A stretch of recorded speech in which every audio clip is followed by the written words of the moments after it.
Encontramos en este momento con Carlos Valareso. Carlos, ¿cómo está? Muy buenas tardes. Muy buenas tardes, un saludo cordial a todos los radioescuchas de Radio Cientos, una vez más de nuevo en este espacio de seguridad vial. Fue pésimo el fin de semana, Carlos. ¿Por qué? Sé que hubo harto tráfico en Vía La Costa. En el tema de la Vía La Costa, bueno, habilitamos un tercer carril. Sí, Creo sí. que ahí siempre cuando hay un cambio en temas de movilidad genera un efecto de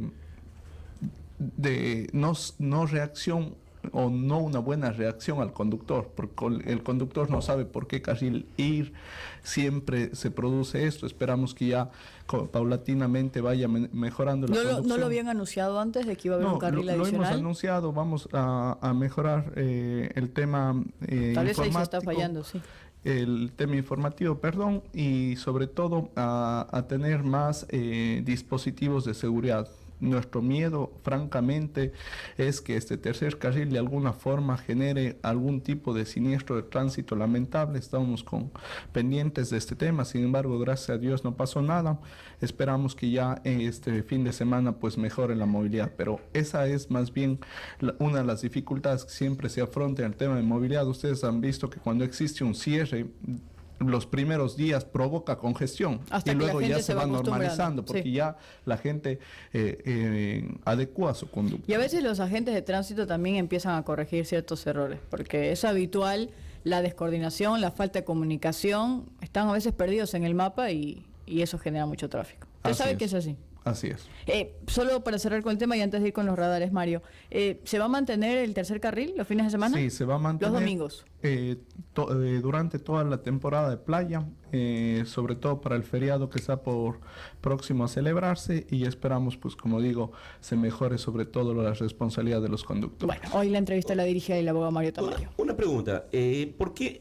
¿Cuántos efectivos se emplean en un operativo de fin de semana normal como el Mire, el operativo de la Vía La Costa nos demanda cerca de 70 operativos solo para el tema de la Vía La Costa, no para el tema de Playa, Santa Elena y los otros diferentes balnearios. Entonces, sí es un elemento importante, son varios kilómetros en los cuales tenemos que nosotros garantizar la seguridad vial, y ese es pues uno de nuestros limitantes. Se ha realizado una campaña aquí en San Borondón, campaña Cuidamos de ti, pero haz tu parte. ¿Acerca de qué se trata, básicamente? Bueno, Cuidamos de ti es una campaña de concientización y educación vial. Principalmente lo que hoy en día inauguramos en San Borondón es en poner orden en la avenida San Borondón. Usted verá mucho las personas. ¿Cuáles son los principales factores de desorden? A ver, el tema de vehículos pesados que utilizan el segundo o tercer carril, lo que queremos con esto es que los vehículos pesados solo circulen por el carril derecho y los dos carriles adicionales pues circulen únicamente vehículos livianos. ¿Qué logra con esto? Logra una pacificación en el tema de movilidad, y sobre todo esto tiende a reducir los siniestros de tránsito, porque en gran parte lo que sucede es que se genera una competencia entre las diferentes unidades de transporte que a veces tratan de rebasarse unas con otras. Esto en muchos de los casos genera también una reacción en los conductores y por ende un mayor congestionamiento. Vamos a mejorar la fluidez vehicular al tener orden en las diferentes modalidades, reduciremos los siniestros de tránsito. Ese es un punto. ¿Cuál es el otro factor de desorden? Sobre la campaña. Sí.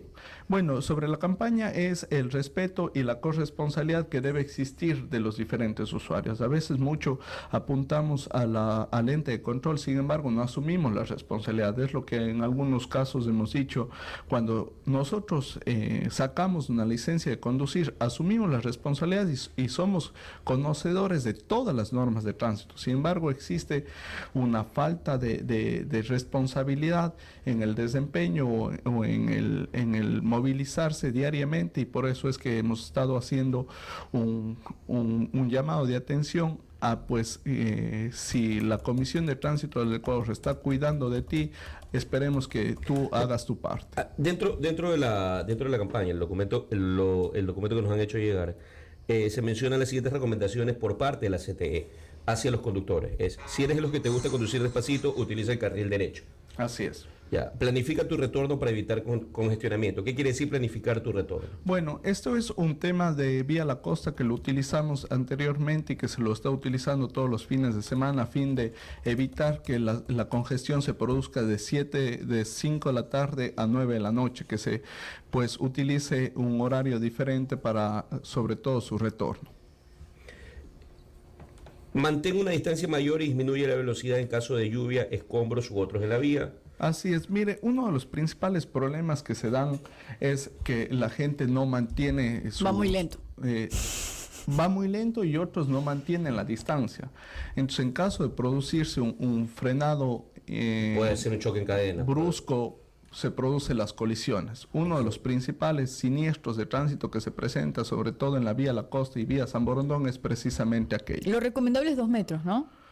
Bueno, lo recomendable es 3 metros dependiendo de la avenida, dependiendo si es una avenida perimetral, pues obviamente se tiene que guardar mayor distancia y sobre todo tener en consideración a la velocidad a la que uno circula, ¿no? Carlos, ¿dónde nos quedamos en el tema radares la semana pasada? Bueno, en el tema radares, lo último que habíamos revisado es una de las preocupaciones que tenemos como ente de control de que la ley prohíbe que se coloquen estos dispositivos en curvas o en pendientes, donde se está produciendo la mayor cantidad de siniestros de tránsito, porque en rectas, de alguna forma, el conductor, digamos así, tiene el control, pero al ingresar a una curva, a un exceso de velocidad, pues es donde se produce la mayor cantidad de... Pregunta, es cierto, a veces curvas muy cerradas en carreteras, Así es. parte del exceso de velocidad, pero también depende de la imprudencia. O sea, mi pregunta es, según sus investigaciones, según sus encuestas, según sus números, ¿por qué se produce la mayor cantidad de accidentes en curvas? ¿Por imprudencia o simplemente por exceso de velocidad? Bueno, imprudencia y en su... Le digo, hay gente que rebasa en curvas. Así es. Mire, hablábamos con Carlos la vez anterior y le decía a Carlos, en el reglamento se establece cuál es la velocidad permitida o la velocidad máxima en curvas. Por ponerle un ejemplo, en el tema de vehículos livianos, el reglamento lo define: curvas en carreteras, límite máximo 50 kilómetros por hora, rango moderado entre 60 a 75 kilómetros por hora y fuera del rango moderado más de 75 kilómetros por hora. Okay. A pesar de que el reglamento define aquello, la ley en cambio prohíbe la instalación de estos dispositivos. Hemos estado hablando con Adrián Castro, que es el director de la Agencia Nacional de Tránsito. Antes de eso, Carlos, ¿por qué los prohibiría? La ley establece aquello. Siempre digo que a veces lo político supera lo técnico, ¿no? Okay. ¿Qué es lo que recomendamos? Hemos hablado con Adrián y lo que pretendemos es nosotros de alguna forma regular el control de tránsito por velocidad en tramo. Eso se utiliza ya en varios países. ¿Qué es lo que quiere decir velocidad en tramo? Yo controlo la velocidad de un punto A y un punto B a una velocidad promedio, sé en qué tiempo va a pasar ese vehículo por esta distancia. Entonces ahí ustedes pueden haber visto que existen durante todo este tramo vehículos que van a cierta distancia y no exceden los límites de velocidad. Acá en cambio ocurre lo contrario. Acá vemos que los vehículos bajan la velocidad o tienen una velocidad moderada únicamente cuando se percatan de un radar, pasan el radar y en este caso también pues retoman el exceso de velocidad. Ok, hacemos la primera pausa. Comentaba en las políticas que se han implementado en base a los radares. Bueno, el margen de tolerancia que de alguna forma se había establecido en administraciones anteriores, un margen de tolerancia de 10 kilómetros. Eso es importante aclarar a los usuarios y a los ciudadanos. ¿Qué quiere decir margen de tolerancia y 10 kilómetros? A ver, margen de tolerancia no se establece en la ley. La ley establece dos tipos de infracciones en el tema de exceso de velocidad. Uno que es exceder los límites dentro del rango moderado y fuera del rango moderado, que son dos infracciones con dos sanciones diferentes. Sin embargo, cuando se implementaron estos radares y de acuerdo a la información que hemos tenido, se estaba dando un margen de tolerancia que es arbitrario e ilegal porque la norma no establece la potestad o la facultad para que un ente de control establezca estos límites o este margen de tolerancia, y es precisamente eso que la importancia de recordarles a los diferentes conductores. El tema de los límites de velocidad, por ponerle un ejemplo, en la zona urbana son de 50 kilómetros por hora. Ese es el límite máximo. El rango moderado es de 50 a 60 kilómetros por hora. Y fuera del rango moderado es más de 60 kilómetros por hora. En el caso de la vía a la costa, dependiendo de las señaléticas, pero asimismo un ejemplo puntual, el límite máximo cuando se establece una señal es 90 kilómetros por hora. El rango moderado, que se establece ya como una infracción de tránsito que se sanciona con 30% de un salario básico unificado, es entre 90 kilómetros por hora a 100 kilómetros por hora. Y fuera del rango moderado es más de 110 kilómetros por hora. Entonces eso, darles a conocer precisamente para que no incurran en estas infracciones. Siempre se tiene que respetar el límite máximo que está claramente establecido en las diferentes señales. Comentábamos fuera de micrófonos, en la pausa comercial, que hay muchas imprudencias que realizan las personas al tomar fotos de supuestas infracciones o de supuestas irregularidades al momento de conducir y son subidas a redes sociales. ¿Esto en qué afecta o en qué perjudica el trabajo que realiza la CTE? Bueno, puntualizar, nosotros cuando se trata en este caso, de operadoras de transporte, buses interprovinciales, buses de turismo o vehículos que a su vez están facultados por las instituciones para prestar un servicio comercial, ya sea de bienes o personas, podemos de alguna forma utilizar estos medios de prueba y tener una sanción, pero únicamente administrativa. En cuanto a las fotos de un vehículo particular que haya sido detectado, en este caso utilizando el teléfono o mal estacionado o invadiendo un carril, entre otras infracciones, de alguna manera la ley no permite a las instituciones de control poder restablecer la sanción. Primeramente porque en ese caso el Código Orgánico Integral Penal establece que la sanción es a la o el conductor que en ese caso desobedezca las señales de tránsito, entre otras situaciones. Sin embargo, al no poder determinar en este caso la identidad del conductor, al no poder determinar con exactitud la fecha, la hora, cuándo o en qué lugar se cometió, no se puede a su vez proceder con la sanción, porque en su momento, en este caso, el vigilante que emite la sanción va a tener que concurrir a una audiencia ante una posible impugnación, y en este caso el juez bajo juramento le indicará si es que él presenció el cometimiento de la infracción, y él en su testimonio va a indicar que no, y por ende el proceso pues se va a ratificar. Vamos con preguntas de nuestra audiencia. A ver, por acá nos envían algunos mensajes para Carlos. Primero Wilson Murillo saluda, muy buenas tardes, ¿cómo se desperdicia el tiempo en la asamblea y asuntos más prioritarios que resolver?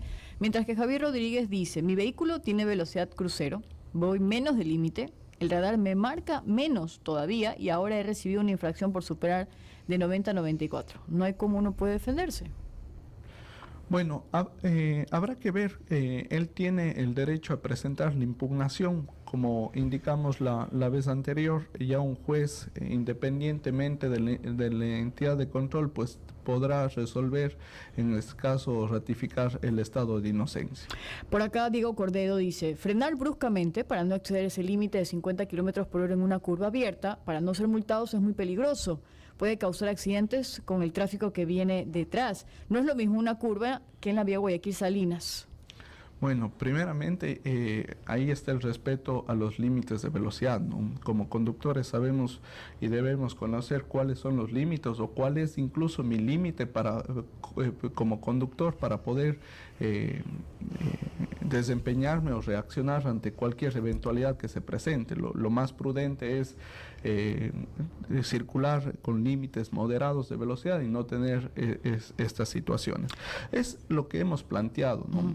No tener que a su vez ser controlados por un dispositivo y que únicamente se respete la velocidad en Pero la usted sabe que esa es ubicación la del realidad, dispositivo. Carlos. Esa es la realidad. Uno se controla porque sabe que hay un radar. No sabes Así en qué es. momento puede ser citado. ¿Es eso? Nosotros lo que estamos planteando, como vuelvo y repito, es poder controlar la velocidad del tramo. Es decir, por ponerle un ejemplo, desde el peaje de Chongón hasta Cerecita, establecemos técnicamente cuál es el tiempo en que se demora un vehículo en transcurrir ese tramo. Punto A, punto B, se calcula la velocidad promedio y si es que el vehículo, por ponerle un ejemplo, en ese tramo debe circular en mínimo 25 minutos y el vehículo pasa a 20 minutos, excedió en algún momento la velocidad promedio en este caso. Esto ha estado dando resultados en varios países y pues esperamos implementarlo. Y por ejemplo en el tipo Ecuador. de curva. No es lo mismo la vía Salinas, nos pone por acá, que la vía de Molleturo, si es cuando estuviese habilitada. Por ejemplo, curvas más cerradas, igual, haría el mismo uso, sería igual de seguro. Ahí la ley permite establecer límites inferiores por temas de seguridad vial. Es algo que estamos analizando internamente en la institución. Estamos viendo la posibilidad de reducir el límite de velocidad para la transportación pública en la vía a la costa. El límite de velocidad es 90 kilómetros por hora. Esperamos nosotros reducirlo a 70 kilómetros por hora debido a los varios siniestros que se han presentado, ¿no? Gracias a Carlos Valareso, 17 horas con 48 minutos. Y la última, sobre el tema placas, ya está, ya hay una fecha, ¿desde cuándo pueden emitirse? Sí, el tema de placas se entregó hace 2 semanas, cerca de 18,000 placas por parte del director de la ANT a la ATM. Sé que el día de hoy ya ATM comenzó a la entrega de placas. Esto nos ayudará a nosotros para realizar los controles. Muchos usuarios en los cuales se han identificado en los diferentes operativos han presentado una denuncia por pérdida de placas o han presentado estos documentos y ante la falta pues de la autoridad para la entrega de placas a nosotros nos limita el control. Sin embargo, esperamos que ya en estos días se entreguen y los propietarios cumplan con su obligación y en este caso proceder e intensificar los controles. Que le vaya mejor este fin de semana, Carlos. Muchísimas gracias. Le va a ir muy Esperamos bien, que Carlos. todos. Que le vaya bien a usted, ¿no?